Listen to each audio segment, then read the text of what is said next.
The systems that we've built today that we all live on are basically driving the addiction cycle in humans. Oh my God, there's another message. Oh my God, there's another crisis. Oh my God, there's another outrage. Oh my God, oh my God, oh my God, oh my God.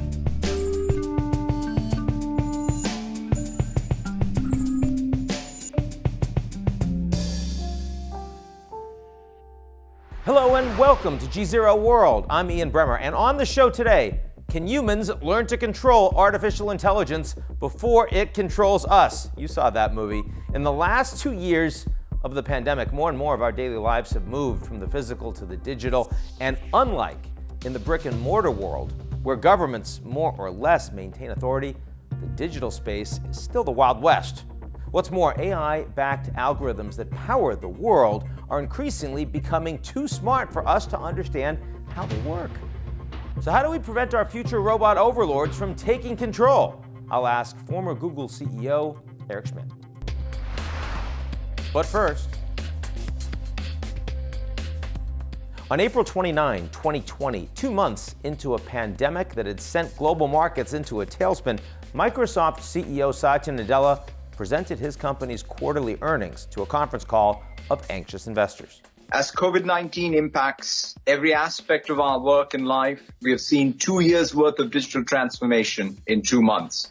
Nearly 2 years later, that breakneck pace has only quickened as companies and communities have transferred more and more of our daily lives to the digital world. We've got Zoom happy hours, virtual weddings, continuing to replace in-person gatherings, and even many of the high-stakes global summits remaining largely remote.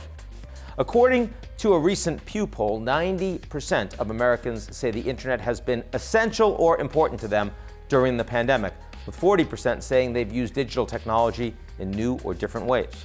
And unlike in the physical world, where governments with guns ultimately hold sway, just a handful of big tech companies are writing the rules and regulations of the ever-expanding digital space. And specifically, they're writing those rules in the form of computer algorithms powered by artificial intelligence and machine learning.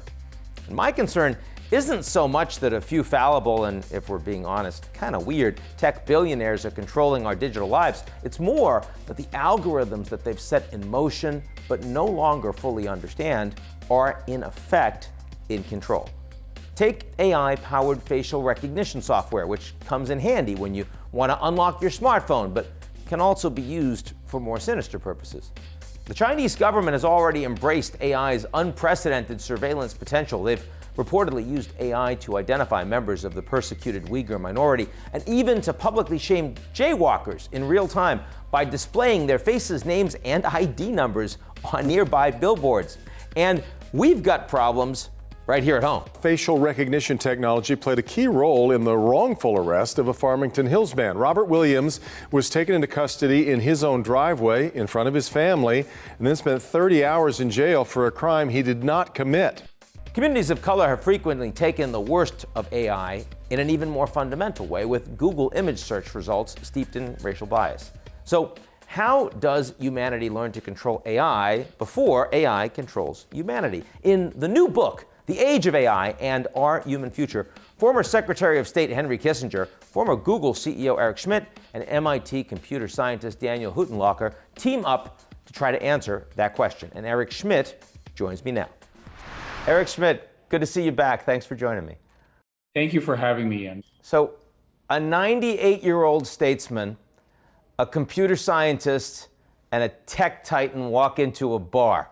And I guess what you come up with is this new book you have on artificial intelligence. And I will say that one sentence really struck me. It was almost haunting when you wrote that we have sought to consider its AI's implications while it remains within the realm of human understanding, implying that in relatively short order, that will no longer be the case. Explain your thinking behind that.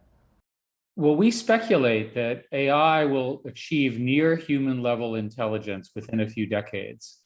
And when we say near human, we don't mean the same as human. And the book is a lot about how humans will coexist with this artificial intelligence. And in particular, what does it mean to be human? Dr. Kissinger got involved with this because he concluded that the age of artificial intelligence is of the same significance as the transition from the age of faith to the age of reason, where humans hundreds of years ago learned how to be critical reasoning beings. The impact of having non-human intelligence that is with us, controlling us, changing us, is not understood, and we're not ready for it as a society. That's what this book is about. Remember that this is technology that we've never seen this combination before. It's not precise, it's dynamic, it's emergent in that when you combine it, new things happen. But most importantly, it's learning as it's going. So you get all sorts of problems. Imagine that the system learned something today, but it didn't tell you, or it forgot to tell you, and what it learned was not okay with you. Imagine if your best friend for your kid is in fact not a human, but a computer, and your kid loves this computer in the form of an AI assistant or what have you, or a bear or a toy, and the toy learns something and it says to the kid, hey, I learned something interesting. And the kid's going to say, sure, tell me. But what if it's wrong? What if it's against the law? What if it's prejudicial? We don't have any way of discussing this right now in our society. Do you think that when we're talking about, for example, the exposure of young people to these algorithms we don't understand, do governments need to come in and say, actually, we need to significantly constrain what the exposure needs to be? Well, we just ran this experiment in the form of social media. And what we learned is that sometimes the revenue goals, the advertising goals, and the engagement goals are not consistent with our democratic values and perhaps even how the law should work, and especially on young minds. We worry a lot in the book that AI will amplify all of those errors. It will, of course, do amazing things as well, which we talk about. But a good example here is we don't know how to regulate the objective functions of social media that are AI enabled. Is the goal engagement? Well, the best way to get engagement is to get you upset. Is that okay? We don't even have a language in our regulatory model to discuss it. We don't have people in the government who can formulate a solution to this problem. The only solution we can propose in the book at the moment is to get people beyond computer scientists in a room to have this discussion. Dr. Kissinger tells the story that in the early 1950s, that the groups got together once the Soviet Union and the arms race began to develop the notion of mutually assured destruction and deterrence and so forth. But it wasn't built by the physicists. It was the physicists working with the historians and the social scientists and the economists and so forth. We need the same initiative right now before something bad happens. There is no coherent group in our government, or at least in our civil society in the West, that's working on this. By the way, China is confronting these things, and as you mentioned, is busy regulating AI as we speak. Anything we should be learning from the Chinese in terms of the steps, albeit tentative and early stage, that the government is taking to try to rein in, control, and even understand these technologies?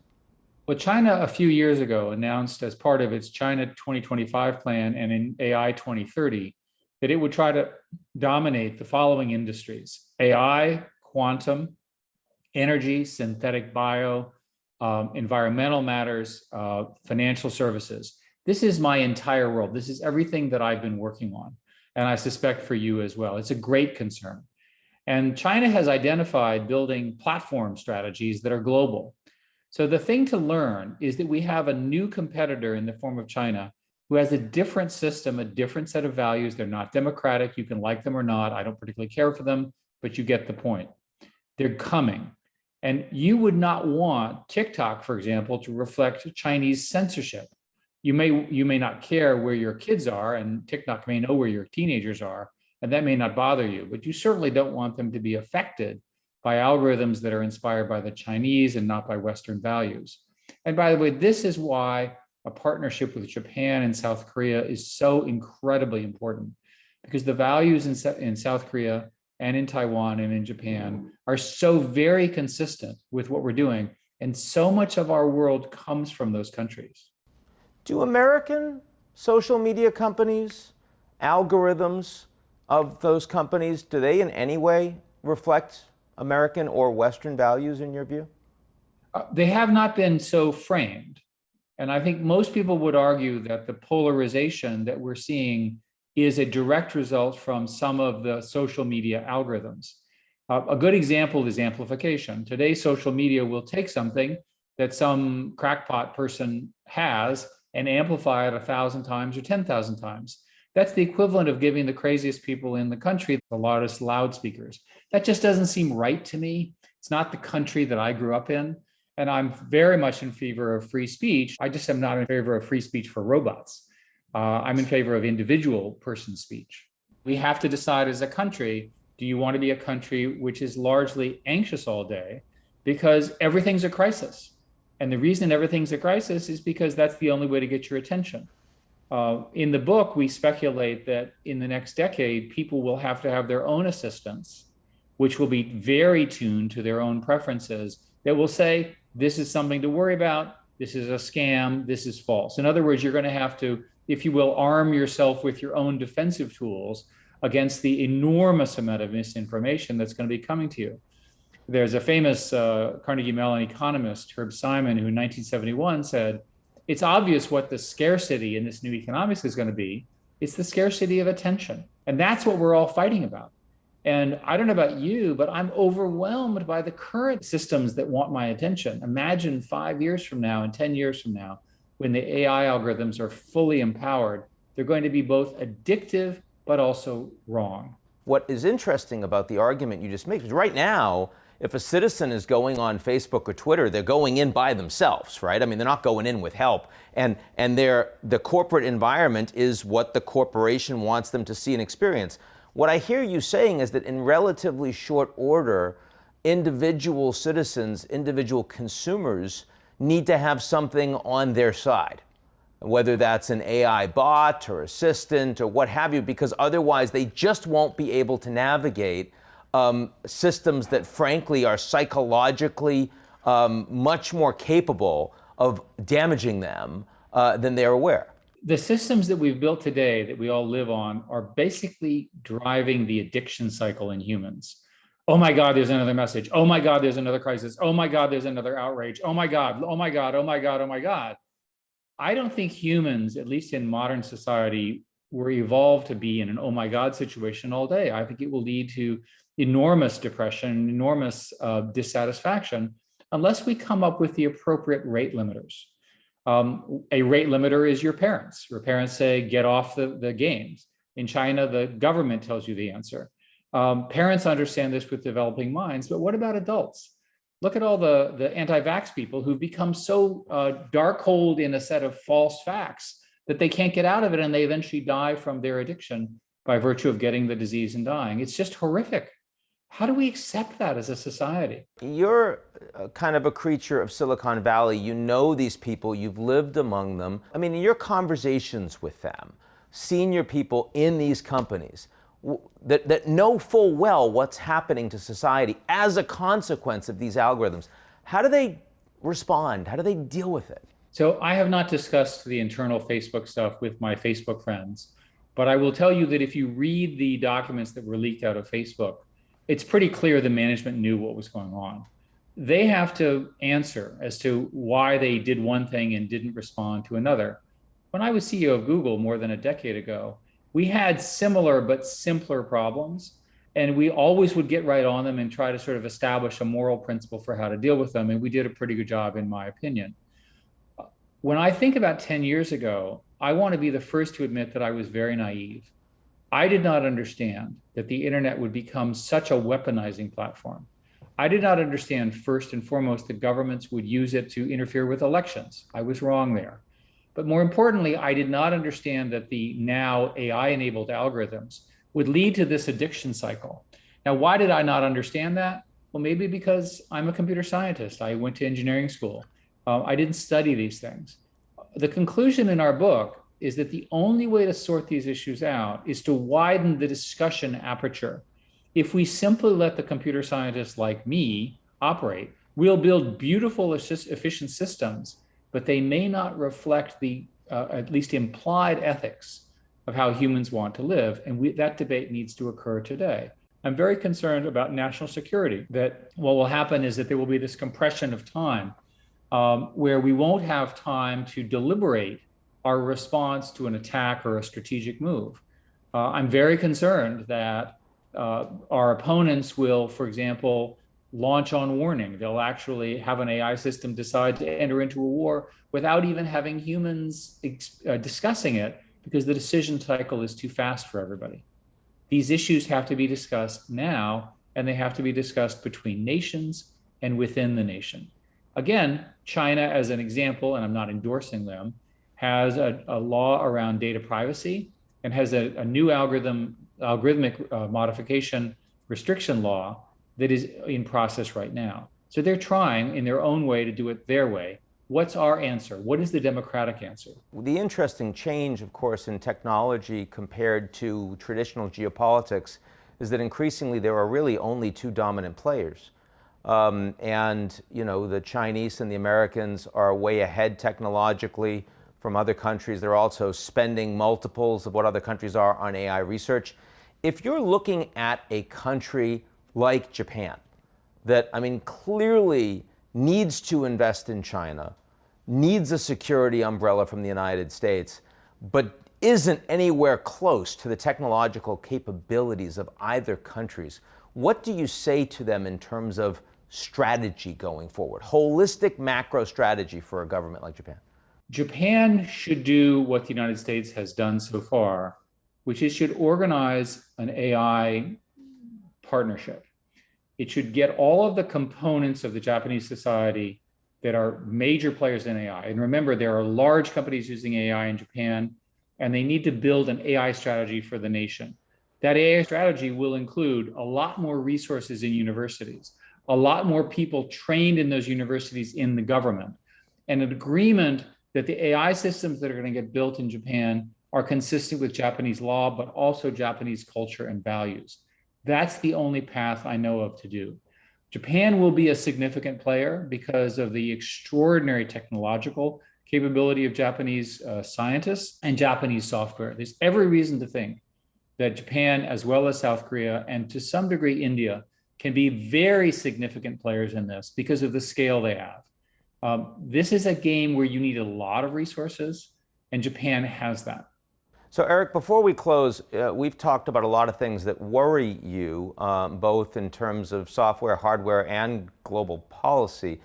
Talk to me just a little bit about the things that excite you the most in the AI field. Where are the breakthroughs that you think are just going to be magnificent and life-changing for society that are coming soon to a theater near you? Probably the most important is health and wellness, and in particular, new drugs and new drug discoveries. And there are many, many such discoveries happening in science. One of my friends said that AI is to biology the way math is to physics. Biology is so difficult, it's so difficult to model, that we're going to have to use these technologies to do so. I think there's every reason to think that whether it's in synthetic biology, which will be this immense new business. I had a demonstration a few weeks ago of a company that was growing concrete, not mixing it, but growing it. Now, this concrete wasn't as strong and it was more expensive, but if you can grow concrete, you should be able to grow anything. So imagine material science, new materials in all, new drugs, new diagnostics, new biology, as well as the most important thing, which is AI assistants that help people be smarter, whether it's somebody who's doing their normal job or somebody who's a brilliant physicist who's just overwhelmed by the product, that they ask the computer to help them. The advances will come faster and faster and faster because of AI. Eric Schmidt, always great to talk to you, my friend. Thanks so much for joining. Thank you for having me, Ian.